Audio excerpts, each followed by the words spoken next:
Welcome to a day in the life of juggling 2 kids with type 1 diabetes.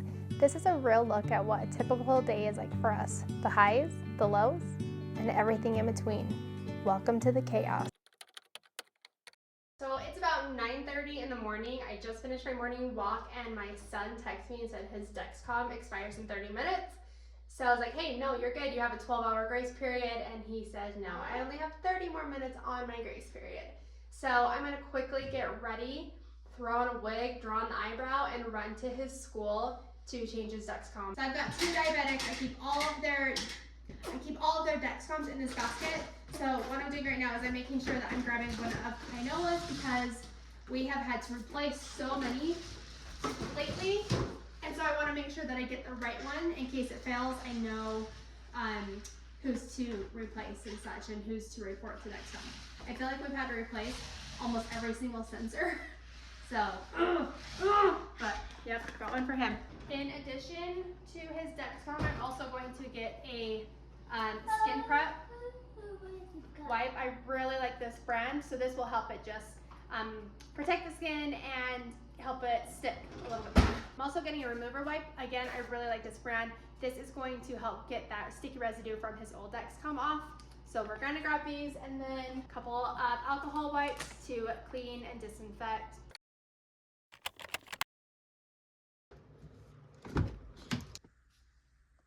One thing that this entire experience has taught me is to let go of control of the situation. I have always been a type A person, and I still am to my core, but this experience has taught me to let things go and to be a type C person. And so I can control what I can, and a lot of things I just can't control, and I just have to go with it. So here we are, we're going through with it. We're gonna go unbuckle him because he's cranky.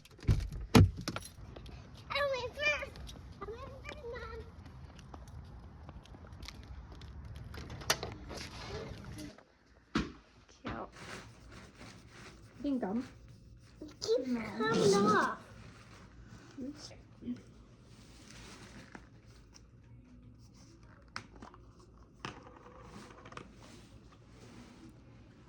Let's just turn around and see something. But where's that? This is like TikTok. This big booty back. This big booty been in my face. That big booty was in your face? Yeah. Okay. Mom, see? Cool. I see. We are all switched out. That was chaotic as usual with the toddler, but we did it. And all the front office girls recognized my hair. I was so nervous and like awkward. I don't know. They're like, I love your hair. I'm like, ah, don't talk to me, don't look at me. Anyhow, we're gonna go home. I've got a nail appointment in 30 minutes, but my daughter, I have to dose her for her snack in about 10 minutes. So I'm gonna get home. I'm gonna try to remember her carbs for what I put in her snack, and then I'm going to text her, have her dose. Hopefully everything's okay with her blood sugars. That'll give her about a 10-minute pre-dose today, and I think she'll be fine with that because she is still under a year of being diagnosed. Insulin hits her pretty quickly, and she is within range. So last time I checked on my watch, I think she was 150, so which is great. And I also gave her a correction a while ago. Anyways, okay, here we go. Okay, so like I was saying earlier, we've had so many of our Dexcom G7s fail this past few months. So one thing I like to do on all of their boxes is like I was saying, is I write down the date of insertion on this, because when you do request a replacement, it will always ask you like when you put it in. So today is April 21st. I'm just gonna write that on there, and then I set it in our drawer. We do not throw them away until we have completely gone through the sensor, just in case we do need to replace it. Right here we've got that's Kai's that was done today, so I'm now gonna throw that away. And this is his for now, so I'm gonna put that in there. My daughter's is in here as well, so we're gonna set that in there, and then we just have some random stuff. My daughter's blood sugar is currently 132. I am just checking on my watch right here. It looks like she's dropped about 18 in the last 5 minutes. Her snack is in 7 minutes, so I'm going to text her now to dose. I may dose a little bit the opposite of aggressive so that it doesn't hit her so much, because I think on Monday she has PE, so I may only dose her 50% of what she's going to actually eat, because in the past she has she drops like every single time she has PE, even if I'm like, if I hardly dose her anything. So I think she does snack and then PE. So yeah, her snack today, she brought a leftover like Cadbury egg cookie and then some pretzels. So pretty realistic. Here is what I'm eating: potato salad, pasta salad. I have about 10 minutes to eat some food, text my daughter, and figure out what nails I'm going to do. So, cheers. I did Lightning McQueen red because my son is turning 3 and is obsessed with cars. And yes, I am recording while I'm driving because I'm just in my neighborhood, so we're fine. My son just got dosed for lunch. I texted the nurse. He's having school lunch today, so that means that she counts the carbs for him, and then he chooses what he wants to eat, and then she just tells him how many carbs to dose. And then I've got about 10 minutes before my daughter's lunch, and she does home lunch most of the time, and so I text the school nurse. Sorry, that beeping is really annoying. I text the school nurse like how many carbs is in her lunch, and then she will help her dose. We do an extension for both of them since they have recess right after lunch, and that way they aren't dropping super low. We also have them put like a fruit snack or something in their pockets in case they do go low at recess. That way they can come back up from it. So anyways, I'm just getting home. We are gonna get lunch wrapped up for them, and hopefully they don't go low. So we were replacing so many G7 sensors. My son actually almost went into DKA last week because of an error on Dexcom's end. So we won't get too much into that, but we just felt, my husband and I, that the G7s just were not working for us right now. I think that they need to figure some stuff out on their end before we use them to put the lives of our kids in their hands. So we switched back to the G6s.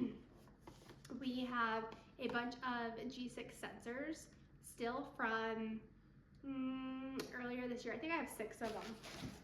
And so what we're going to do is we got 2 of the transmitters to clip into it, one for my daughter, one for my son, and we're gonna switch over to the G6s until we can trust G7s again. So we did just get my son's transmitter, which is kind of a bummer because I did put a G7 on him today, so now we have to wait 10 more days, or unless it fails earlier. We've been averaging about every 3 days, and then we'll throw that on him. They are a little bit different in size. The G7 is about this big, whereas the G6, I mean, it's kind of oval, this big. But I do like the coating, the sticky part of the G6 better. I felt like they stuck on way better. I love the warm-up time on the G7s because it's only like 25 minutes, and it's great for my daughter, who is just newly diagnosed. Well, not really newly diagnosed anymore. She was diagnosed in July of last year, but she's still so young, and she can't always feel herself when she gets low or when she's high, so she's still learning that. So I do love that the sensor on the G7 is only about 25-30 minutes for that, but their lives are more important. Right now, it's been about an hour since my daughter went to lunch. She is currently 211, double arrow down.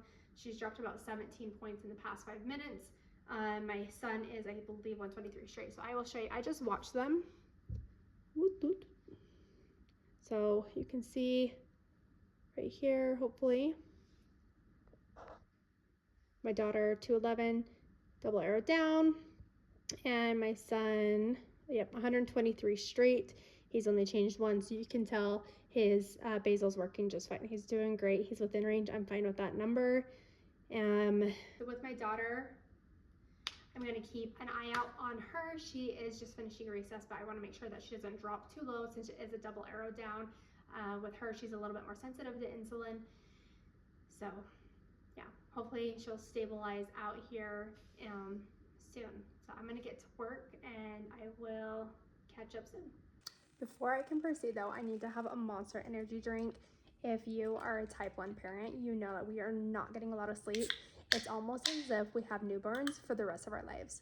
Last night, our kids did not have a low blood sugar. One of them was a little high going to bed in like the 200, so we did have to correct that, but nothing extreme. However, I feel like we can just never catch up on sleep, and I will just be having a Monster for the rest of my life. I love this flavor, love it.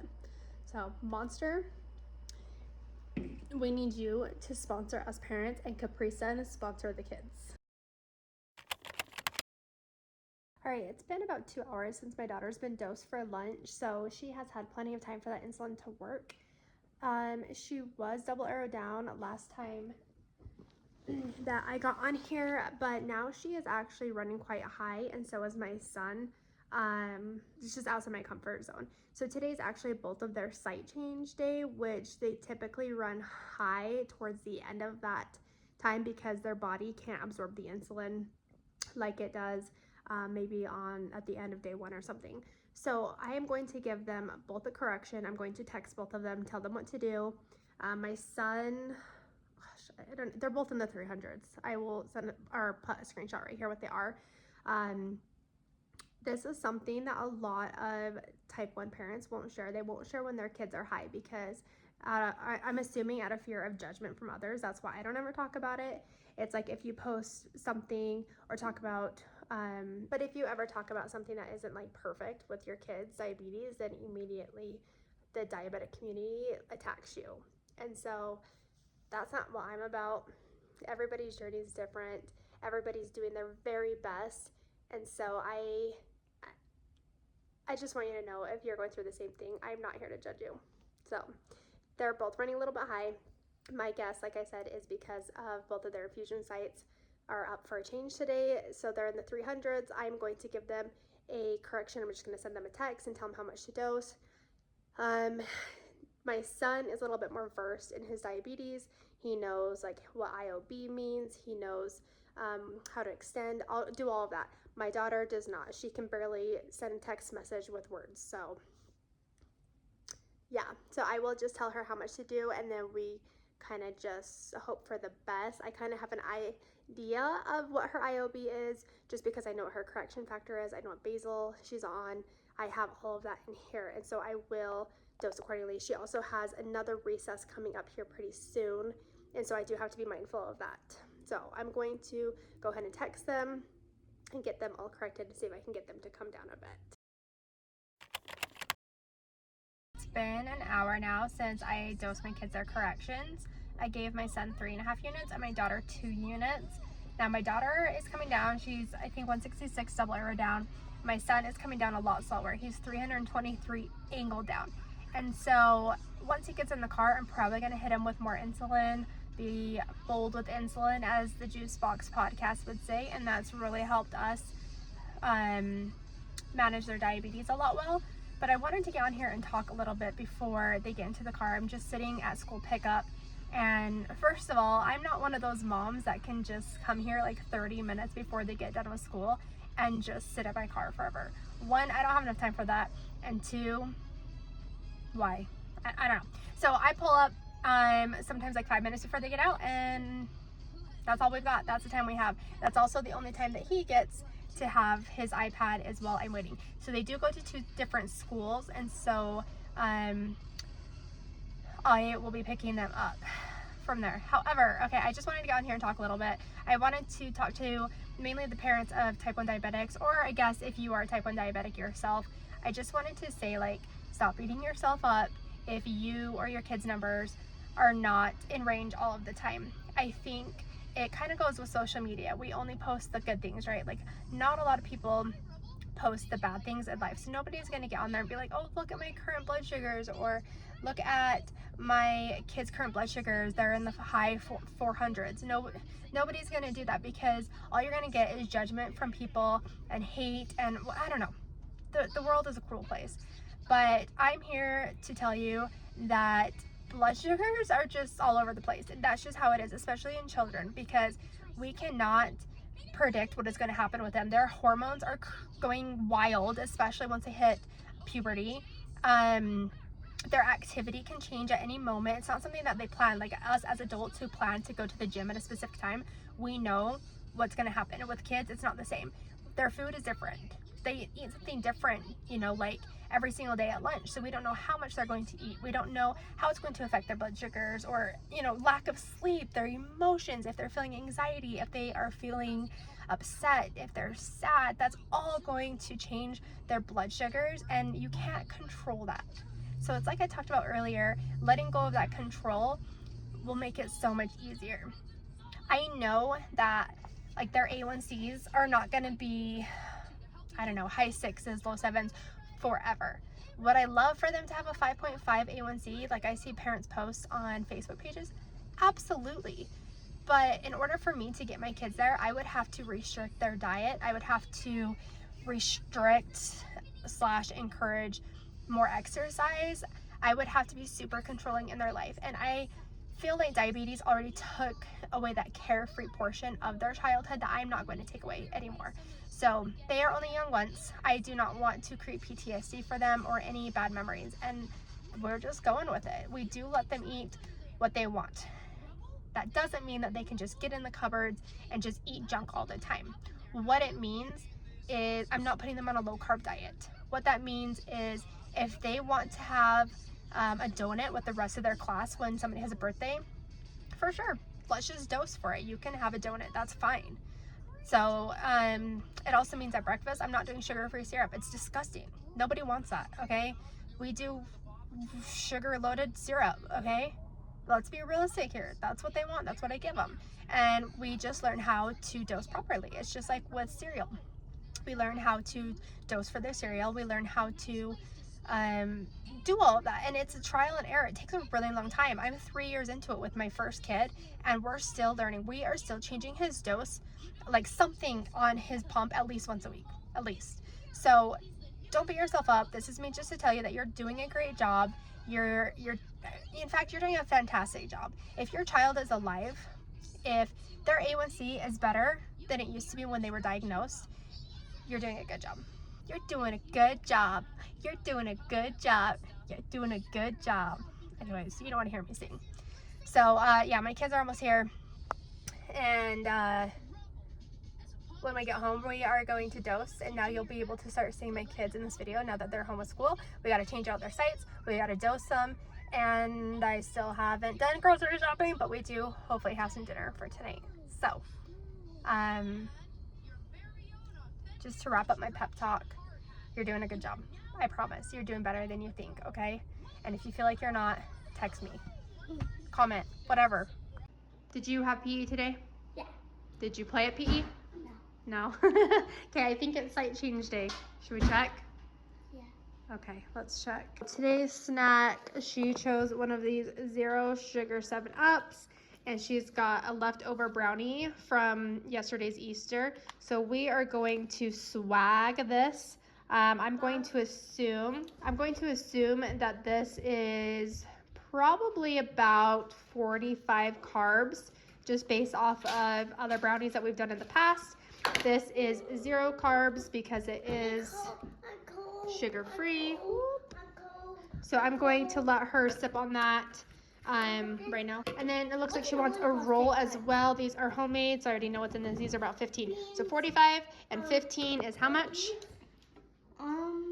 14, wait, what? 45 plus 15. 45, 60. 60, good job. Okay, so we're gonna bolus 3 units.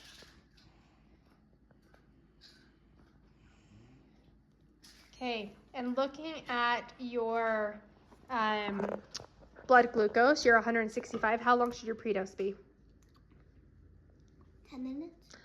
About 15. So we take the first two numbers. 1. Yep, so we're gonna do 15 minutes. So shouldn't that be 16? Yeah, but we're gonna do 15 for you. So I want you to set a timer for 15 minutes, okay? You just want a cookie from yesterday? Next time you check Chewy's height, just put Dennis on it. Right? Okay, so you're 281 down. Oh, you got a correction automatically, just barely. Hardly anything. Okay. So, Chewy. That's perfect. 281 down, 29 units left. Let's do, so those cookies are about 30. probably 30, yeah. Okay. And then just set a timer for 15 minutes. Okay. You know, my mom is a diabetic, so I used to have to like prick her finger when she was low. She was like, ugh. Really? And you do it for her? Timer go off? Perfect. Thanks for waiting. Kai's timer's still going, I guess? Uh-huh. Okay. 128. 128. Okay. We're gonna have rice, roast. Let's just dose 30 carbs. Okay.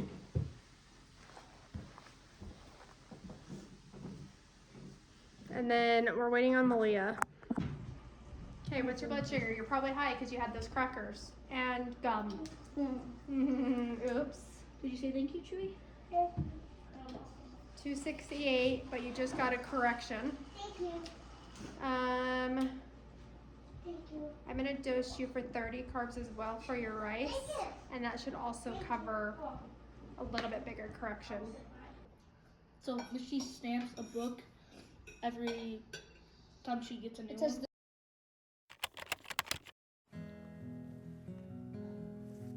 It's easy to forget how much goes into a normal day when your child has type 1 diabetes.